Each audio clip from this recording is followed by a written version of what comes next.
प्रिय विद्यार्थियों, स्वागत आपका श्री श्याम कॉलेज भादरा के यूट्यूब चैनल पर। देखिए, हम बात कर रहे हैं BA second year Rajasthan geography की, और इसके अंतर्गत हम बात कर रहे थे राजस्थान का जो अपवाह तंत्र है उसकी हम बात कर रहे थे।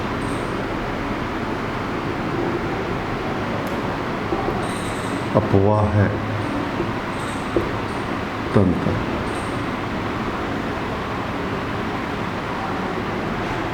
राजस्थान के अपवाह तंत्र के अंतर्गत हमने 3 प्रमुख विभाजन किए थे।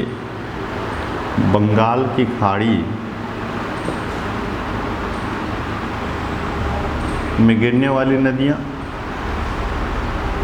अरब सागर में गिरने वाली नदियाँ, और तीसरा था आंतरिक जल प्रवाह वाली नदियाँ। आंतरिक जल प्रवाह वाली नदियों में हमने पहली नदी देखी थी, उस पर चर्चा की थी, घग्गर नदी। दूसरी नदी की बात करेंगे, घग्गर नदी थी। दूसरी नदी की बात कर रहे हैं हम कांतली नदी। कौन सी? कांतली नदी। कांतली नदी किस क्षेत्र से उसका उद्गम पाया जाता है और कहाँ वो विसर्जित होती हैं? देखिए, कांतली नदी हैं वो राजस्थान के सीकर जिले से उद्गमित होती हैं, या हम कह सकते हैं कांतली नदी का जो उद्गम माना जाता है वो किस जिले से माना जाता है? सीकर जिले से माना जाता है। और सीकर जिले के अंतर्गत पहाड़ी क्षेत्र है। कौन सा पहाड़ी क्षेत्र है? ये देखिए, सीकर जिले में खंडेला की पहाड़ियाँ,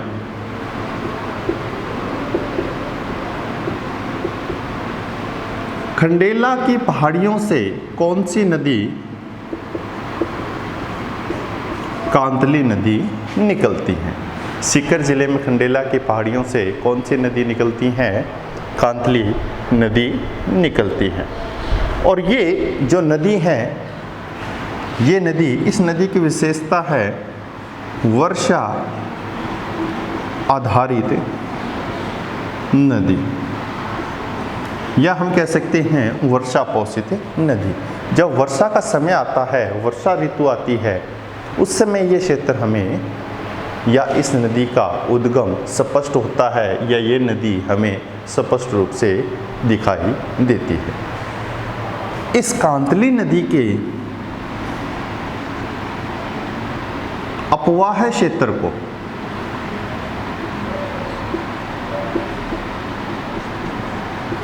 क्या नाम दिया जाता है? तोरावाटी क्षेत्र।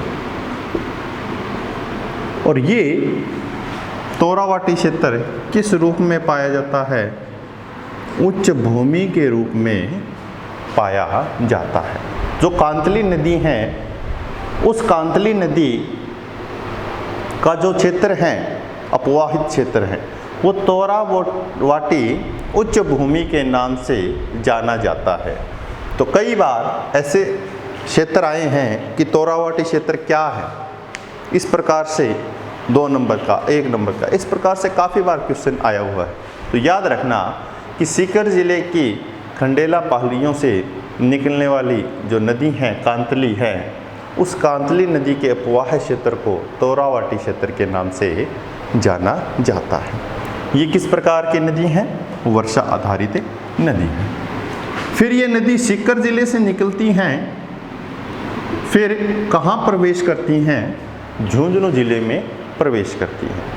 कुछ दूरी पर बहने के पश्चात ये नदी कहाँ पर विसर्जित हो जाती हैं? कहाँ पर विसर्जित हो जाती है? न तो ये बंगाल की खाड़ी में विसर्जित होती है, और न ये अरब सागर में विसर्जित होती है। ये विलुप्त हो जाती हैं कहाँ पर विलुप्त होती हैं? चूरू जिले में आकर। तो देखिए हमने सिर्फ 3 जिलों की बात की है, सीकर, झुंझुनू और चूरू। सीकर से ये निकलती हैं, कुछ दूरी पर अपवाहित होने के बाद में झुंझुनू जिले में प्रवेश करती हैं, वहाँ से ये चूरू जिले में प्रवेश करती हैं और चूरू जिले में कुछ दूरी पर बहने के पश्चात ये क्या हो जाती हैं? विलुप्त हो जाती हैं।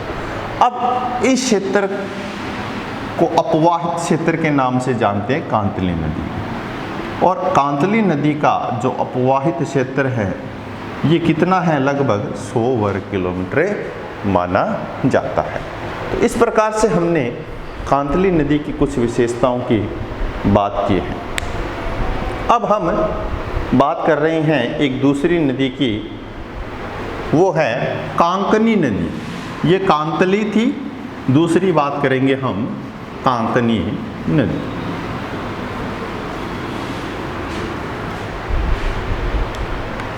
कांकनी नदी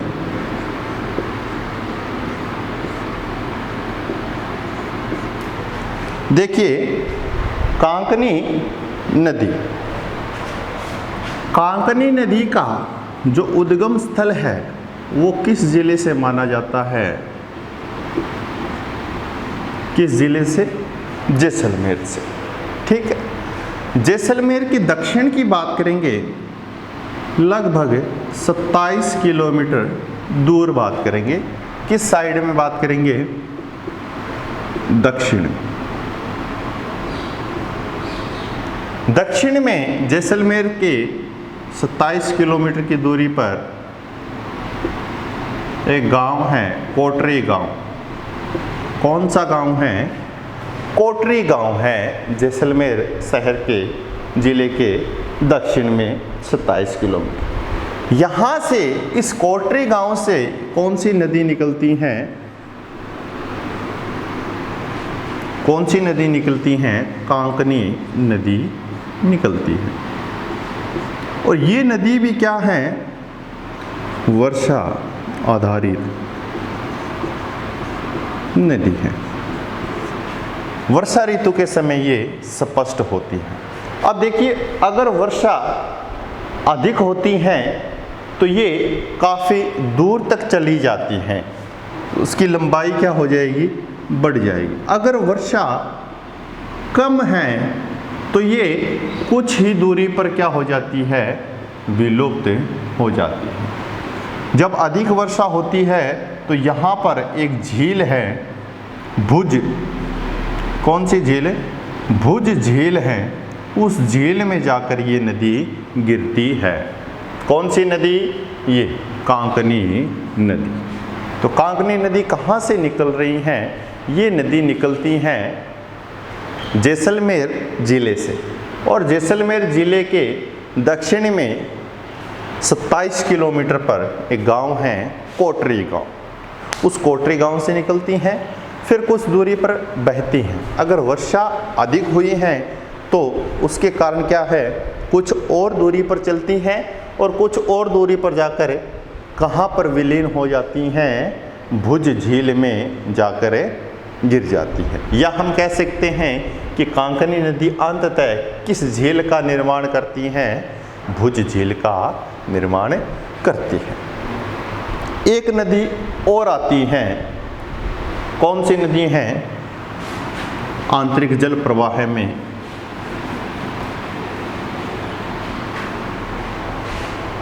बाणगंगा। कौन सी?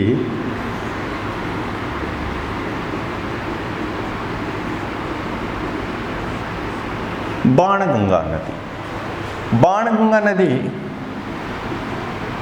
का उद्गम किस जिले से माना जाता है? जयपुर जिले से माना जाता है। और जयपुर जिले के अंतर्गत एक पहाड़ी क्षेत्र है, बैराट की पहाड़ियाँ।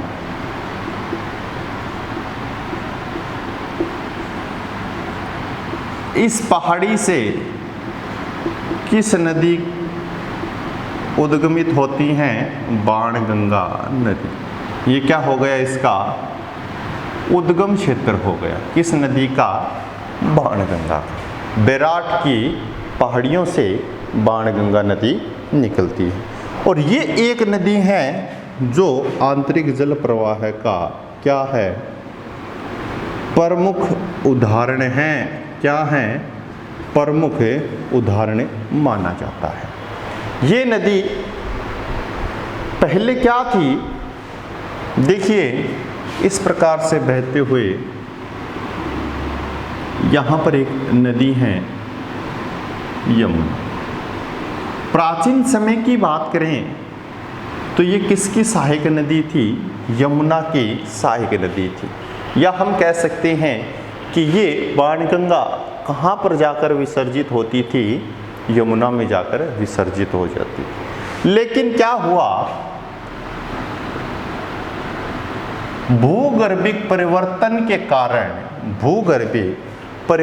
कारण, संरचना के परिवर्तन के कारण बताया जाता है कि ये नदी पूर्वी साइड में खिसक गई। किस साइड में खिसक गई? आगे की ओर। किस साइड में खिसक गई? पूर्वी साइड में खिसक गई। तो जो बाणगंगा नदी थी उसके अंतर्गत जो जल था वो यहीं तक पहुंच सका। अब ये नदी, ये यमुना नदी यहाँ पर आ गई। अब बाणगंगा इस यमुना नदी में नहीं मिल रही है, बल्कि ये जो क्षेत्र हैं, ये लास्ट क्षेत्र हैं, ये किसका है? भरतपुर का क्षेत्र है। और भरतपुर के मैदानी क्षेत्रों में ये जाकर क्या हो जाती हैं? विलुप्त हो जाती हैं। तो प्राचीन समय की बात करेंगे तो यमुना की सहायक नदी थी, लेकिन जो भूगर्भिक परिवर्तन हुआ है उसके कारण बताया जाता है कि यमुना नदी क्या है? पीछे छूट गई हैं और यमुना नदी पूर्व की ओर खिसक गई हैं और बाणगंगा नदी पीछे सरक गई हैं या पीछे छूट गई हैं। इस प्रकार की जो नदियां होती हैं जो पीछे छूट जाती हैं सहायक नदियों के रूप में, उन नदियों को किस रूप में जानते हैं? रुंडित नदी के नाम से जाना जाता है। तो राजस्थान के अंतर्गत जो रुंडित नदी है वो कौन सी है? बाणगंगा नदी है। ठीक है, इस प्रकार से हमने देखा है जयपुर जिले की विराट पहाड़ियों से ये निकलती हैं, आंतरिक जल प्रवाह का प्रमुख उदाहरण है। इसकी जो विसर्जन की बात करते हैं तो ये पहले यमुना में मिलती थी, लेकिन भूगर्भिक परिवर्तन के कारण यमुना पूर्व में खिसक गई, इसलिए ये भरतपुर के मैदानी क्षेत्रों में फैल जाती हैं और वहीं विलुप्त हो जाती हैं। और इस प्रकार की नदी को क्या कहते हैं? रुंडित नदी कहते हैं। तो ये हमने आंतरिक जल प्रवाह के अंतर्गत क्या देखा है? नदियों के बारे में देखा है। अब आंतरिक जल प्रवाह में कुछ और चीज़ें भी आती हैं, जैसे हम बात करेंगे झीलों की। ठीक है, आंतरिक जल प्रवाह के अंतर्गत ही हम झीलों की बात करेंगे। देखिए कौन कौन सी झीलें हैं, उनकी विशेषताएं हैं, क्या क्या है, ये देखिए।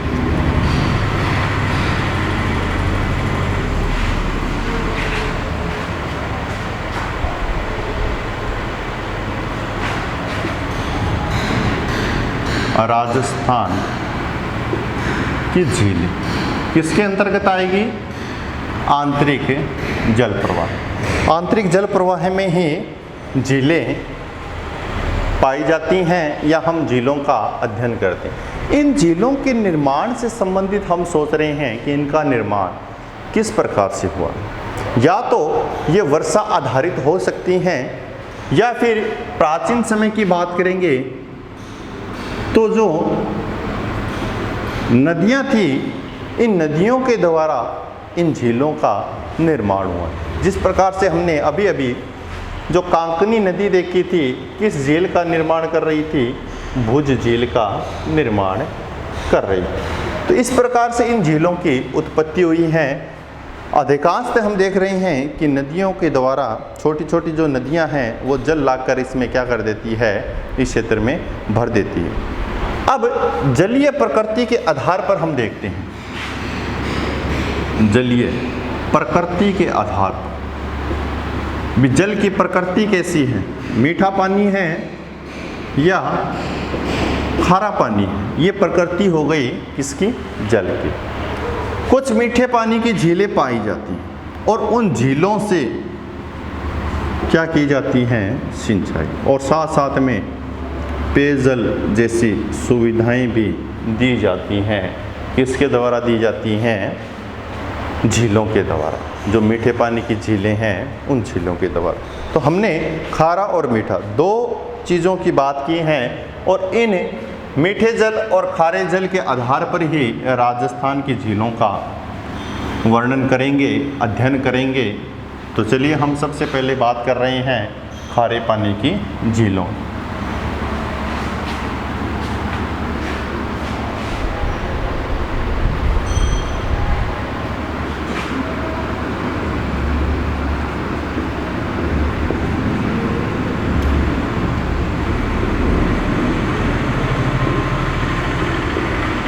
इसके अंतर्गत पहली झील देख रहे हैं हम, सांबर झील।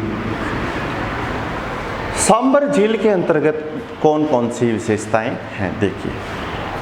सांबर झील का जो एरिया माना जाता है, जो क्षेत्र माना जाता है, वो जयपुर, अजमेर और नागौर, ये मुख्यतः एरिया। कभी सीकर का भी नाम लिया जाता है इसमें, लेकिन हम मुख्य एरिया की बात कर रहे हैं, मुख्य क्षेत्र की बात कर रहे हैं। तो इसके अंतर्गत जो प्रमुख क्षेत्र हैं, इसके विस्तार की बात करते हैं तो जयपुर, अजमेर और नागौर जिले में सांबर झील का विस्तार पाया जाता है। और ये जो झील है, सांबर झील है, ये पूरे प्रदेश की बात करें राजस्थान की तो नमक के उत्पादन के लिए महत्वपूर्ण स्रोत माना जाता है। कौन सी नदी, सांबर झील। पूरे देश का लगभग 8% नमक का उत्पादन कहाँ से होता है, इस सांबर झील से होता है। अब देखिए, ये जो सांबर झील है, इस झील की बात करेंगे तो इस झील के पश्चिमी क्षेत्र की बात करेंगे और पूर्वी क्षेत्र की बात करेंगे। पश्चिमी क्षेत्र है वो किस प्रकार का नजर आ रहा है आपको, शुष्क क्षेत्र, रेगिस्तानी क्षेत्र। और पूर्वी क्षेत्र है वो किस प्रकार का नजर आ रहा है, शुष्क क्षेत्र, अर्धशुष्क क्षेत्र नजर आ रहा है। और ये जो झील है ये लगभग 300 से 400 मीटर की ऊंचाई पर पाई जाती है। ठीक है। अब देखिए, प्राचीन समय की बात करेंगे ना, प्राचीन समय की बात करेंगे तो ये झील कैसी थी, मीठी झील थी। तो ये खारे जल में कैसे परिवर्तित हो गई, ये देखेंगे कैसे परिवर्तित हो गई। देखिए, इसके उत्पत्ति से संबंधित दो चीज़ें आती हैं कि नदियों के द्वारा जो जल था, जो लवणीय जल था, ये लवणीय जल कहाँ विसर्जित होने लगा, इस झील में विसर्जित होने लगा, जिससे इसके लवण की मात्रा क्या हो गई, बढ़ गई। दूसरा कारक ये कि जहाँ पर ये झील व्यवस्थित हैं उस झील के नीचे जो चट्टान पाई जाती हैं, ये चट्टान किस प्रकार की हैं, लवणीय चट्टान हैं, जिसके कारण क्या होता है, ये चट्टान धीरे धीरे घुलती है और उस झील के अंतर्गत वो लवणें घुलने शुरू हो जाते हैं। इसी के कारण क्या हुआ है, इसमें लवणों की मात्रा बढ़ गई है और ये मीठी के बजाय कैसी दिखाई देने लगी हैं, खारे झील दिखाई देने लगी। अब जो लवणीय पदार्थ थे, ये लवणीय पदार्थ क्या होते हैं, जो जल होता है वो जल तो किसके द्वारा, वाष्पीकरण के द्वारा ऊपर चला जाता है और शेष जो लवण होता है उस लवण की मात्रा हमें अधिक दिखाई देती है। कौन सा लवण सर्वाधिक पाया जाता है, याद रखना, सोडियम क्लोराइड। सोडियम क्लोराइड की मात्रा इसमें सर्वाधिक होती है और यही क्या है, नमक के लिए महत्वपूर्ण होता है और यहाँ का जो नमक है वो खाने के लिए माना जाता है। तो इस प्रकार से हमने क्या चीज़ देखी है, आंतरिक जल प्रवाह में जो नदियाँ थी वो नदियों के बारे में देखा, और फिर हमने खारे पानी की झीलें जो सांबर झील है उसकी बात की। उसके बाद में भी जैसे लूणकरणसर, पचबदरा, डीडवाना, ये सारी खारी पानी की झीलें हैं, उन झीलों की भी हम आगे बात करेंगे। इसके बाद में मीठे पानी की झीलें। तो आशा करता हूँ कि आपको वीडियो अच्छे समझ में आएगा। Thank you very much. जय हिंद, जय भारत।